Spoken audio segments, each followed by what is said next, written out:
Hello guys, কেমন আছো তোমরা সবাই? আজকে আমি তোমাদের সামনে আরও একটা ঝলমলে ব্লগ নিয়ে চলে এসেছি। আমরা এখন বাজে ঘড়িতে ভোর 4:30। সকাল সবাই মিলে ব্যাগপত্র রেডি হয়ে আমরা চলে যাব পুরুলিয়া। রাস্তায় কিন্তু প্রচণ্ড কুয়াশা, গাড়ি একটুও জোরে চালানো যাচ্ছে না, খুব আস্তে আস্তেই গাড়ি চলছে। দেখো চারিদিকটা কত অন্ধকার, আর কুয়াশাতে তোমরা কতটা বুঝতে পারছো জানি না, কিন্তু 500 মিটারের বেশি কিছুই দেখা যাচ্ছে না। তো এখন ভোর ভোর হয়ে গেছে, আমরা এই মুহূর্তে ঢুকেছি শক্তিগড়টা ক্রস করে আমরা দাঁড়িয়ে আছি এই জন্যই যে দিদিভাইদের গাড়িটাও আমাদের সাথে আসবে, দুজনে মিলে একসাথে যাব। ওরা ওদের ওখান থেকে আসবে, আমরা আমাদের থেকে এসেছি, দিয়ে আমরা এই শক্তিগড়ে মিট করে তারপরে আমরা একসাথেই গাড়ি ছাড়ব। আমরা রাস্তায় একটা ধাবা দেখে সেখানে দাঁড়িয়ে গেছি সকালের চাটা খাওয়ার জন্য। সকালের চা আর ব্রেকফাস্টটা এখানেই করে দেবো। ডোডোর ব্রেকফাস্টটা আমি গাড়িতে করে নিয়ে এসেছিলাম, তো ওকে আমি সকালবার বাড়ি থেকে অল্প একটু ভাত আর আলু সেদ্ধ করে নিয়ে এসেছি, ওকে আমি গাড়িতে বসে ওটাই খাইয়ে দিয়েছি। আর যেহেতু দিদিভাইরা পেট নিয়ে এসেছে, সেহেতু আমরা আর হোটেলের ভেতরে ঢুকিনি, আমরা বাইরেই বসে আছি। জেসিকে অন্য কোথাও রাখার জায়গা ছিল না, কারণ জেসি কারোর হাতে খায় না দিদিভাই ছাড়া, তাই অজ্ঞতা জেসিকে আমাদের সাথে নিয়েই বেরোতে হয়েছে। তো কথা বলতে বলতে আমরা চলে এসেছি পঞ্চেত ড্যাম। এখানে বেশ কিছুটা সময় কাটিয়ে আর ড্যামের সৌন্দর্য নিয়ে আমরা এরপর যাব গড়পঞ্চকোট। কিন্তু এত বাইরের রোদ যে আমরা শীতকালে এসেছি না গরমকালে এসেছি সত্যি বলতে বুঝতেই পারছি না। নিয়ে এসেছি তো প্রচুর গরমের জামা কাপড়, কিন্তু একটাও জানি না কতটা পরতে পারবো। মনে হচ্ছে যে হালকা পাতলা জামা কাপড়ও কিছু সঙ্গে আনতে হতো। আসলে বুঝতে পারিনি, পুরুলিয়াতে সাধারণত ঠান্ডাটা ভালোই পড়ে, যেহেতু সবার খুব গরম করছে, তো আমরা আইসক্রিম নিয়েছি আর সেটাই সবাই মিলে ভাগ করে খাচ্ছি। আসলে মেন আইসক্রিমটা নেওয়া হয়েছে এই আমার মাম্মামের জন্য। দিদিভাই নিয়েছে আবার আলু কাবলি, কিন্তু বিশ্বাস করো এটা কিন্তু খেতে একদমই ভালো ছিল না, জাস্ট অ্যাভারেজ ছিল এর টেস্টটা। তো আমরা ওখানে একটুখানি সময় কাটিয়ে আর ফটো তুলে আমরা রওনা দিয়েছি গড়পঞ্চকোট পাহাড়ের জন্য। রাস্তাটা জাস্ট চারিদিকে অসাধারণ সৌন্দর্য, আর দূর থেকে ছোট ছোট পাহাড়গুলো দেখা যাচ্ছে, আর এপাশে ওপাশে ছোট ছোট ঝোপঝাড় পাহাড়ি রাস্তা, আর চারিদিকে খেজুর গাছের সারি, তার মাঝখান দিয়ে আমাদের গাড়িটা চলছে। তোমরা যদি বাইরে এতটাই গরম যে আমাদের মনে হচ্ছে এই মুহূর্তে যে এসি চালালে ভালো হতো, কিন্তু বাচ্চা কাচ্চাগুলোর দিকে তাকিয়ে সেটা আমরা চালাইনি। যাই হোক, সেটা পরের কথা। এই বাইরের সৌন্দর্য আর চারিদিকে ধুলো সব মিলিয়ে আমাদের জার্নিটা বেশ ভালোই কাটছে। আর মাঝে মাঝে দাঁড় করিয়ে একটু ডোডোকে খাইয়ে দাইয়েও নিচ্ছি, সেই জন্য আমাদের একটু দেরি হচ্ছে। দেখো রাস্তায় যেতে যেতে আমরা এই মন্দিরটা দেখলাম, মন্দিরটা কিন্তু বেশ সুন্দর দেখতে। ও না গো, এটা মন্দির না, এটা রিসর্ট। আমরা চলে এসেছি গড়পঞ্চকোট পাহাড়ে। এটা হচ্ছে রাধা মাধবের মন্দির।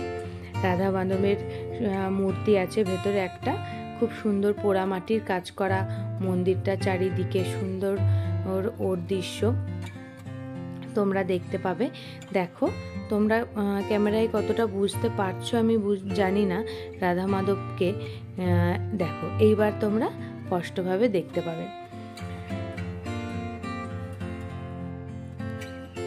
চারিদিকে খোলা আবহাওয়ার মাঝখানে এই যে মন্দিরটা দাঁড়িয়ে আছে না, এত সুন্দর লাগছে চারিদিকটা, সুন্দর একটা ঠান্ডা হাওয়া দিচ্ছে। আর মন্দিরের পাশে এরকম অনেক দোকানপাট আছে, পুরুলিয়ার সমস্ত ঐতিহ্যগুলো যেখানে বিক্রি হচ্ছে। আর অনেক, এই দেখো এখানে এত সুন্দর হাওয়া, আর তারই মাঝখানে এই কাগজের চরকিগুলো আমরা ছোটোবেলায় যেগুলো নিয়ে খেলা করতাম সেগুলো বিক্রি হচ্ছে। আর যেহেতু পুরুলিয়ায় ঢুকে গেছি বোঝাই যাচ্ছে এই যে এই মুখোশগুলো দেখে। আর চারিদিকে খাবারের দোকানপাট, যেটা সবথেকে বেশি বিক্রি হচ্ছে সেটা হচ্ছে আখের রস। আমরাও একটুখানি আখের রস সবাই সবাই মিলে কিনলাম, কারণ আখের রস দেখে সত্যি কথা বলতে আমি লোভ সামলাতে পারি না। আর ঠিক তার পাশেই বিক্রি হচ্ছিল এই দোকানটাতে সুন্দর সুন্দর মুখোশগুলো। দামগুলো একটু বেশি বলছিল, কোনো এই বড় এই যে কথাকলির মুখোশগুলো 800 করে বলছিল। জানি এই মুখোশগুলোর দাম এতটা হয় না, কিন্তু এখানে যেহেতু ওরা প্রপার পুরুলিয়া নয়, এটা যেহেতু একটু সাইডে, সেহেতু আমার মনে হয় একটু দামটা বেশি লাগলো আমার কাছে। এই বড় মুখোশগুলো 800 করে বলছিল, আর ছোটোগুলো বলছিল 50 টাকা করে জোড়া। তো যাই হোক, আমরা দেখতে দেখতে আমাদের ইয়েটাও দিয়ে দিয়েছে, আখের রসটা দিয়ে দিয়েছে। তো আমি আখের রসে কিছুটা গলা ভিজিয়ে তারপর চলে গেলাম পরের স্থাপত্যগুলো দেখতে।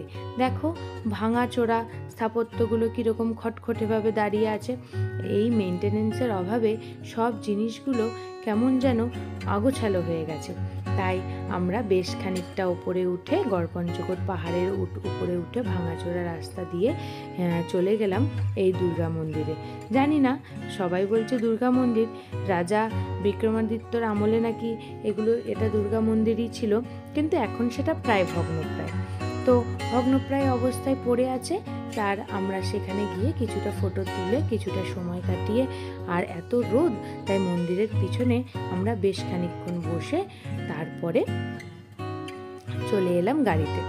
আর এখানেই আমরা আমাদের লাঞ্চটাও করে নিয়েছি। তারপর আমরা যাব বাড়ন্তি। এখান থেকে সোজা বাড়ন্তিতে আমাদের হোটেল নেওয়া আছে, সেখানে কিছুটা স্টে করে তারপরে আমরা বিকেলবেলায় যাব বাড়ন্তি লেকের ধারে বিকেলের সানসেট দেখতে। চলো তাহলে আমরা সোজা চলে যাই এখন আমাদের হোটেলে। তোমরা দেখতে থাকো এবং সাথে থাকো।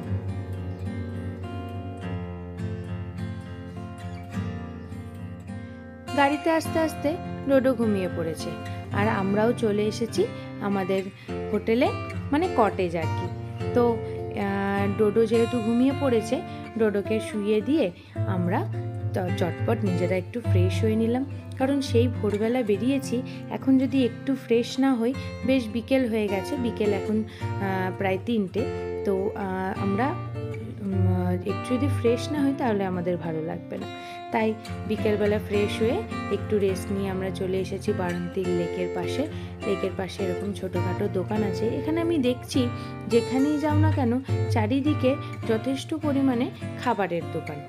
তো খাবারের দোকানের ওখানে বেশ কিছুক্ষণ দাঁড়িয়ে আমরা কয়েকটা কিছু হালকা ফুলকা কিছু খাবার কিনেছিলাম, ওই ছোলা মাখা বাদাম মাখা দিয়ে, সেগুলো নিয়ে আমরা চলে যাচ্ছি লেকের ভেতরের দিকটা।